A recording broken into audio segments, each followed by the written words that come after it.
Menjelang senja, Ishak sedang keluar untuk berjalan-jalan di padang. Ia melayangkan pandangnya, maka dilihatnya ada unta-unta datang. Ribka juga melayangkan pandangnya, dan ketika dilihatnya Ishak, turunlah ia dari untanya. Katanya kepada hamba itu, siapakah laki-laki itu yang berjalan di padang ke arah kita? Jawab hamba itu, dialah tuanku itu. Lalu Ribka mengambil telekungnya dan bertelekunglah ia. Kemudian hamba itu menceritakan kepada Ishak segala yang dilakukannya. Lalu Ishak membawa Ribka ke dalam kemah Sarah, ibunya, dan mengambil dia menjadi istrinya. Ishak mencintainya, dan demikianlah ia dihiburkan setelah ibunya meninggal. Mari kita berdoa ya. Kami bersyukur untuk segala firman Tuhan yang dipelihara selama ribuan tahun ini. Kami bersyukur untuk cara-cara Tuhan yang kami tidak sepenuhnya ketahui, dan kami juga tidak sepenuhnya mengerti. Bagaimana Engkau memelihara kisah-kisah yang begini indah dan mendalam dan benar, agar menjadi makanan bagi umat-Mu, agar menjadi terang bagi umat-Mu, agar menjadi kekuatan, pengharapan, agar menjadi teguran dan segala cara agar kami boleh mengenal Tuhan kami dan apa yang Dia perbuat di tengah kami. Kami bersyukur ya Tuhan sekali lagi untuk segala kisah-Mu ini, sehingga kami boleh mengenal Engkau, sehingga kami boleh berharap kepada-Mu. Berbicara kepada kami, sebab kami ini anak-anak-Mu. Dalam nama Yesus kami berdoa. Amin. Telekung itu cadar atau sesuatu penutup ya. Nah, jadi hari ini kita sampai kepada bagian Ribka dipinang buat Ishak. Nah, Ishak waktu itu umurnya sudah nggak muda sih sebetulnya ya.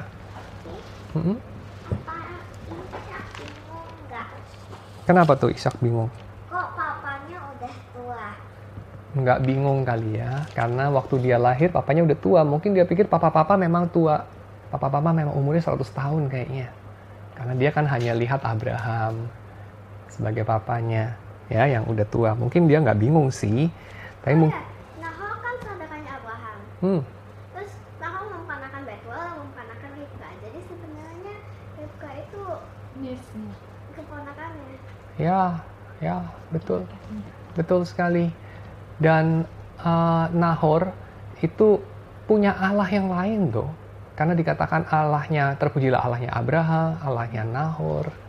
Ya, nanti Laban itu waktu bersumpah sama Yakub untuk berjanji tidak saling mencelakai. Masih ingat Yakub kan nanti ya, itu dalam cerita yang berikutnya. Itu ada dia tipuan bintik-bintik.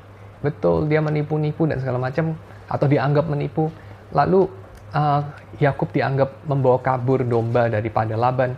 Tapi di kemudian hari ketika mereka saling totem, betul, terafim daripada ayahnya si Ribka. Nah, ayahnya si Rahel maksudnya. Nah, waktu dia berjanjinya adalah dia berjanji atas nama Allahnya Abraham sama Allahnya Nahor. Jadi itu Allah yang berbeda loh. Nah, terus tapi waktu hambanya Abraham ini yaitu si siapa masih ingat? Kemungkinan namanya Eliezer. Ya, Eliezer orang Damsyik. Dia itu disuruh bersumpah sama Abraham untuk membawa istri buat Ishak. Nah, Eliezer ini adalah orang yang ya kita nggak tahu ya dia menyembah siapa. Cuman karena dia mengikuti Abraham, kemudian dia disuruh bersumpah seturut dengan nama Allahnya Abraham.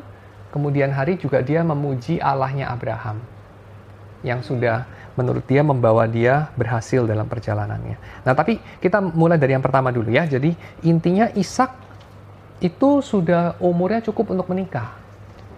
Tapi Ishak Yakub menikahnya sama Rahel waktu umur 80. oh ya waktu udah tua, benar. Ishak ini juga nggak kalah tua. Ishak juga belum menemukan istri. Padahal dia sudah tua dan Abraham lebih tua lagi. Dan Abraham mungkin takut ya. Aku ini sudah susah-susah dapat anak umur 100. Nanti waktu aku udah mau mati, ternyata anakku belum punya istri. Nanti anakku mati sebelum dia punya anak, selesai. Gitu ya. Jadi Abraham merasa perlu untuk Ishak itu punya istri. Tapi nggak boleh istri dari daerah situ. Karena daerah situ daerah Kanaan. Nah, ini menarik. Ya, aku jadi keinget Ribka nggak suka orang Kanaan.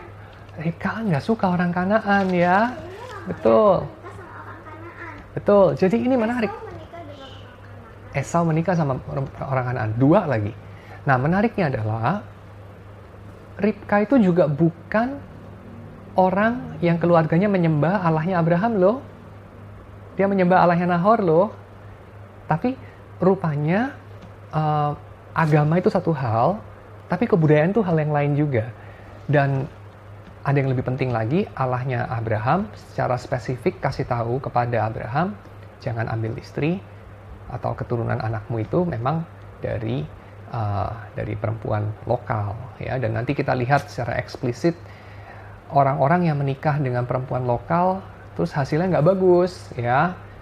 Misalnya Esau, gitu kan, Esau. Lalu kita tahu juga Yehuda waktu dia menikah sama siapa itu, nggak disebut namanya bahkan ya, istrinya Yehuda itu anak dari orang Kanaan, itu juga nanti hasilnya nggak bagus ya, dan seterusnya. Jadi memang bangsa Israel itu dikasih satu gambaran secara langsung maupun tidak langsung bahwa mereka tidak boleh mengikat janji sama orang Kanaan. Bukan hanya karena Allahnya berbeda, tapi karena mereka punya kebudayaan yang berbeda dan punya Allah yang berbeda juga sih. Maksudnya Allahnya Nahor masih oke, Allahnya Kanaan lebih tidak oke. Jadi walaupun sama-sama nyembah patung, betul. Exactly. Jadi Allahnya orang Kanaan itu worse. Karena mereka salah satunya adalah yang namanya Molok atau Chemosh, itu suka menerima persembahan anak-anak, ya. Jadi anak-anak bayi dibunuh untuk dipersembahkan pada mereka. Jadi lebih kejam malahnya. Jadi nggak punya keturunan. Betul. Jadi pelajarannya di sini adalah agamanya beda-beda, tapi dari yang beda-beda itu nggak setiap agama tuh sama. Orang Kanaan itu yang raksasa, terus buahnya juga. Salah satunya. Buahnya segede gitu. Salah satunya, ya. Nah, oke. Jadi kemudian si Ishak ini digambarkan, ada suaranya nggak si Ishak? Ada nggak? Lalu Ishak berkata, Nggak ada. nggak ada loh sama sekali loh.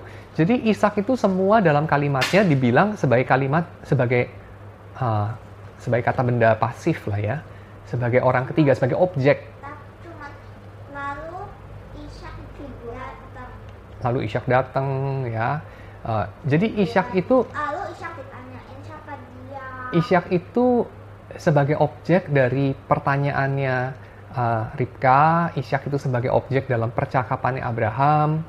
Ishak itu dalam omongannya si Eliezer orang Damsyik, omongannya Laban, omongannya Nahor, ya. Dan yang dibayangkan sama Ribka nanti, kan? Ya kan? Oh, Betuel maksudnya, ya, Betuel. Nah, jadi itu adalah yang dibayangkan sebagai, ya. Jadi sebagai objek lah. Ishak itu sebagai objek, bukan sebagai subjek dalam cerita ini. Jadi Ishak itu pasif digambarkan. Dia pasif, ya. Dicarikan istri, mendapatkan istri, dilamarkan istri, dicintai istrinya, terus nanti waktu udah tua, ditipu istrinya juga, lalu ditipu sama anaknya juga, lalu ya kayak gitu-gitu ya. Jadi Ishak itu digambarkan agak pasif dia.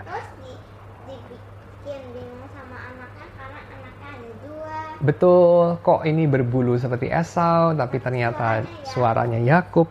Nah, anyway, kita belum nyampe ke sana.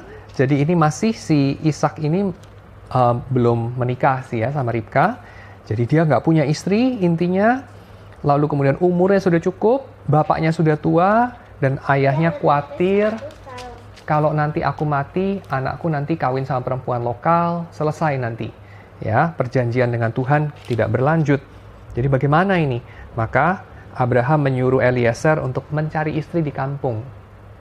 Nah, yang menarik, kamu masih ingat nggak nanti di kemudian hari ya, ada peristiwa agak mirip, yaitu apa? Ada anak kesayangan tinggal di rumah, orang lain yang mesti pergi ke tempat yang jauh ambil sesuatu buat anak itu. Ingat Benyamin?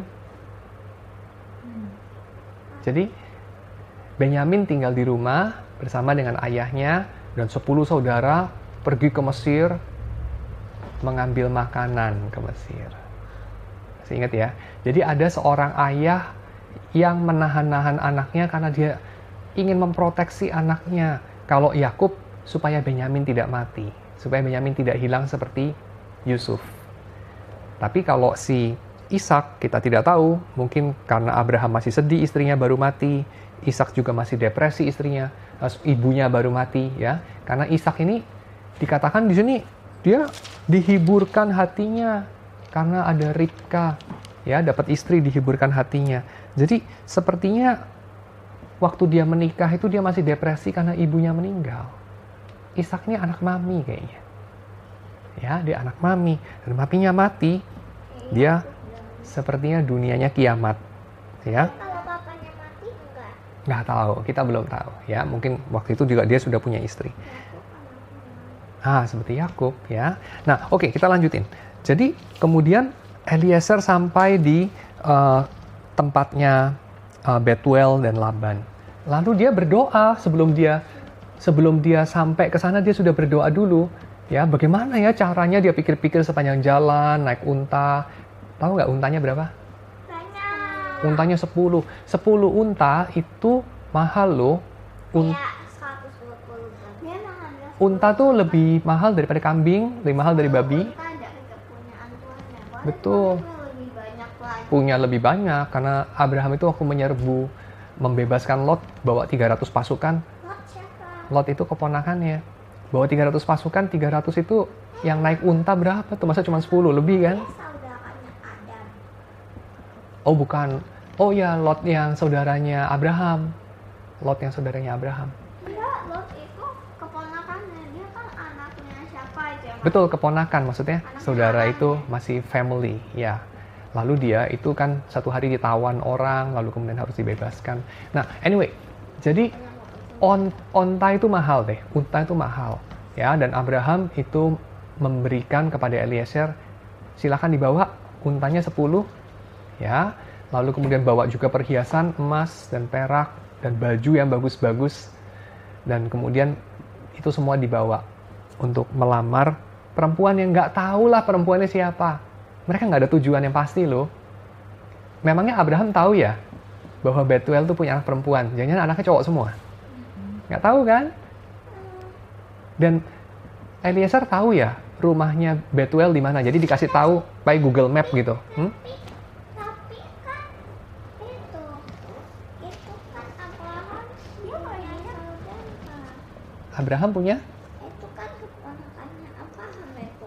Betul, tapi kan dia nggak tahu rumahnya di mana. Kan mereka tinggal di tenda dan udah berpuluh-puluh tahun nggak ketemu.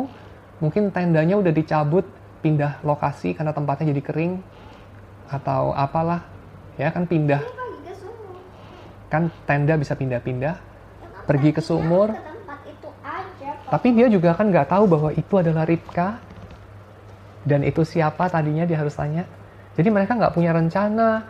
Eliezer itu juga nggak tahu rumahnya saudara Abraham yang mana. Dia hanya dikasih misi. Cari istri dari kampung. Udah, itu aja misinya. Ya. Bahkan rumahnya saudara Abraham di mana dia nggak tahu loh. Kok bisa? Karena waktu itu belum ada GPS dan waktu itu alamat rumah pindah-pindah. Tapi kampungnya ya kira-kira di situ-situ aja. Jadi mereka pergi ke kampung itu, tapi Eliezer tahu apa yang dia cari. Pertama, perempuan dari kampung itu. Kedua, Perempuan yang menimbulkan air untuk dia dan unta-untanya. perempuan macam apa itu yang menimbakan air buat dia plus unta-untanya? Orang baik.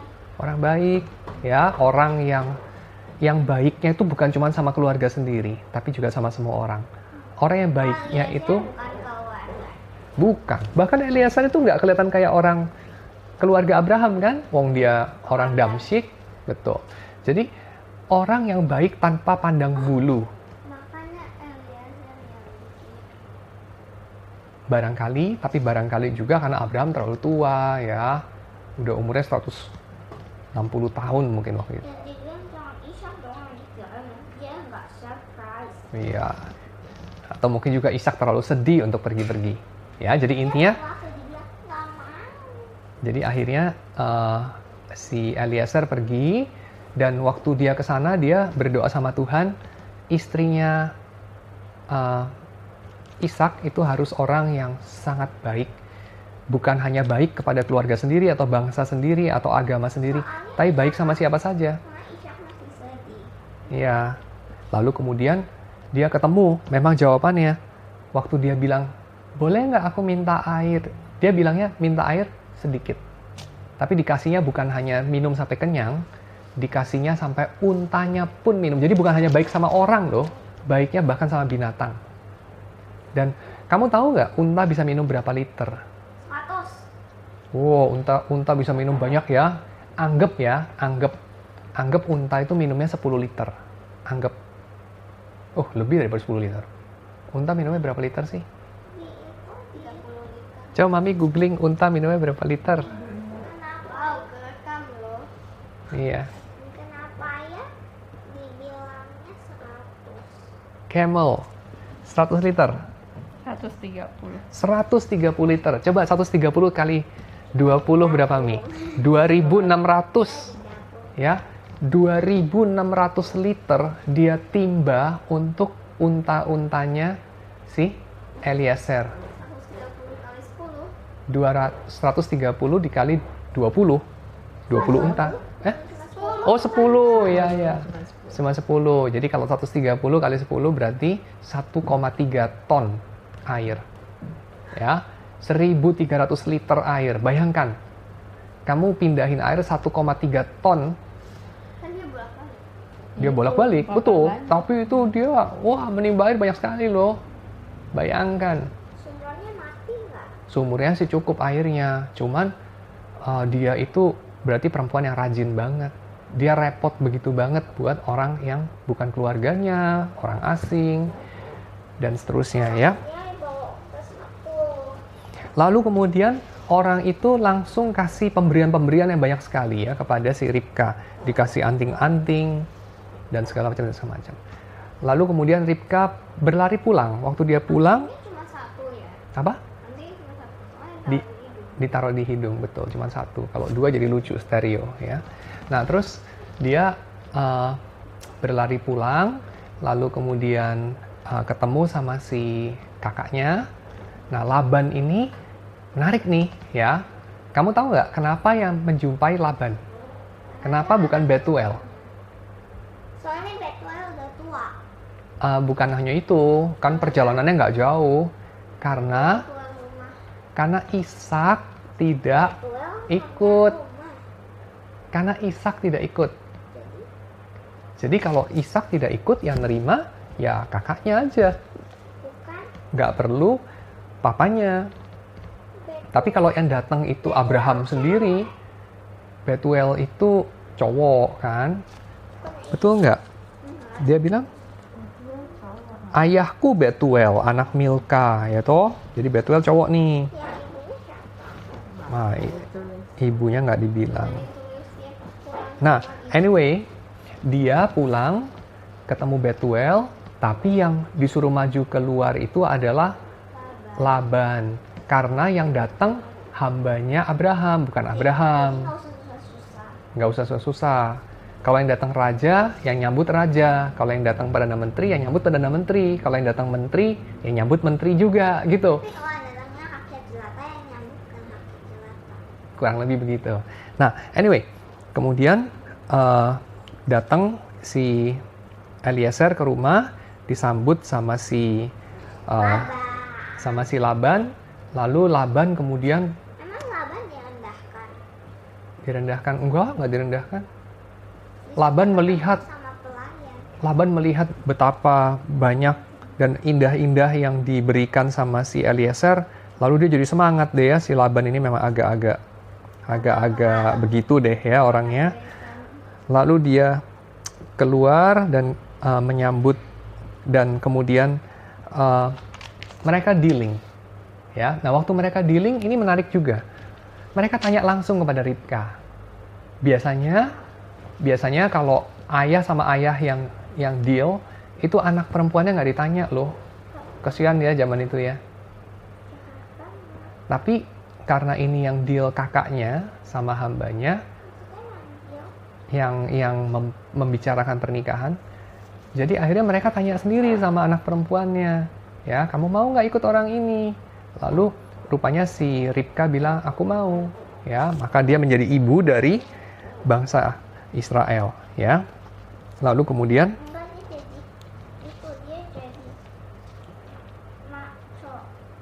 ya semacam itulah nenek moyang, ya makco dari bangsa Israel. Anyway,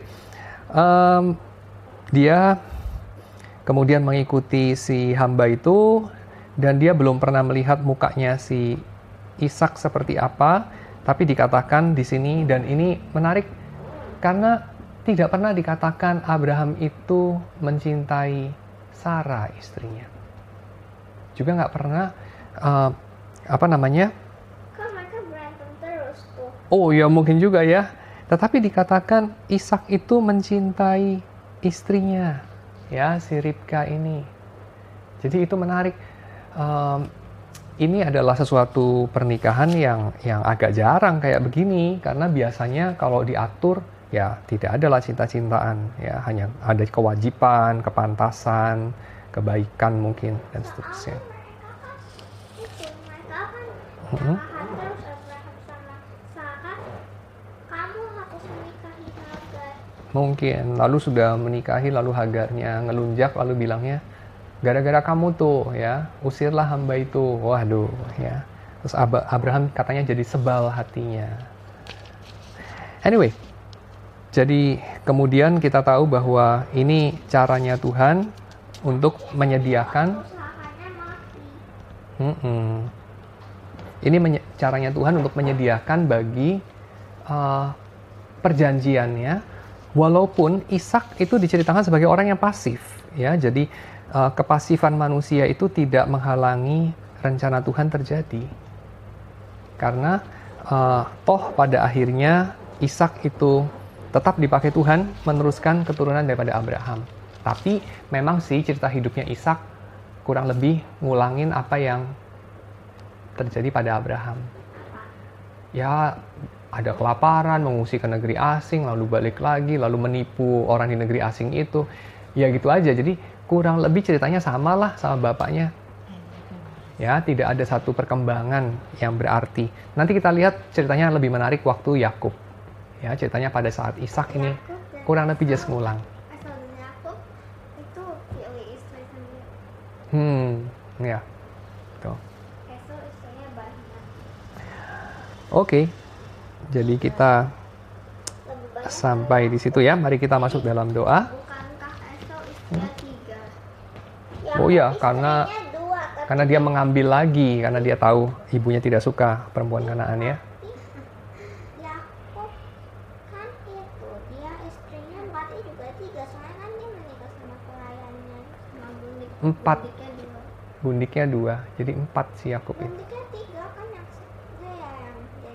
Kan hambanya si Lea 1, hambanya si Rahel 1, jadi ada 4 semuanya. Ya, oke, yuk kita berdoa. Kita berdoa ya. Kami bersyukur ya Tuhan untuk segala penyertaan Tuhan buat umat-Mu. Kami bersyukur karena segala kelemahan manusia tidak menghalangi apa yang Engkau rencanakan terjadi, tidak menghalangi kami memuji-muji Engkau pada hari-hari yang setelahnya. Kami bersyukur untuk segala kisah yang diberikan kepada kami dalam sejarah. Kiranya Engkau yang terus memberitahu kami, mengukirkan kami, kepada kami, identitas kami yang sejati, sebagai anak-anak-Mu, sebagai orang-orang yang membawa-bawa janji Tuhan itu kemana-mana, dalam identitas kami, dalam keberadaan kami di bumi ini. Kiranya kehadiran kami boleh menjadi kehadiran shalom, menjadi kehadiran kedamaian dan keadilan di tengah dunia yang gelap, di tengah dunia yang saling membenci,